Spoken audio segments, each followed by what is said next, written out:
आणि आता बातमी रायगडमधून। रायगडमध्ये महागाई विरोधात काँग्रेस आक्रमक झाली आहे। कमरेला नारळाचे झाप आणि बैलगाडी हाकत काँग्रेसनं आंदोलन केलं। सरकारनं केलेल्या इंधन आणि दरवाढी विरोधात काँग्रेसनं रायगड जिल्ह्यात सरकारी विरोधात आंदोलन करत जोरदार घोषणाबाजी केली। काँग्रेसचे नवनिर्वाचित रायगड जिल्हाध्यक्ष राजाभाऊ ठाकूर यांच्या नेतृत्वामध्ये काँग्रेसनं शेकडो कार्यकर्ते घेऊन हे आंदोलन केलं।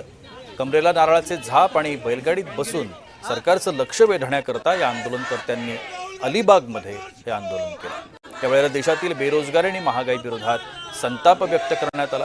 हातात सरकार विरोधातली पोस्टर्स घेऊन या आंदोलनकर्त्यांनी जोरदार घोषणाबाजी केली।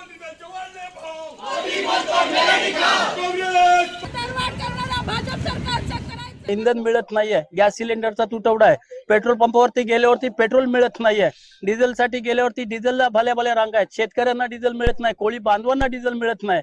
आणि हे सर्व करत असताना हे सरकार मस्तपैकी मस्त होऊन ते आरामात सर्व त्यांचं चाललेलं आहे। देशभरात हे सर्व जे इंधन दरवाढ आहे त्याच्या विरोधात त्याच पद्धतीने हे जे आपल्या मुलांच्या भवितव्याशी खेळतात, नीटच्या परीक्षा झाल्या त्याचे पेपर यांनी फोडले।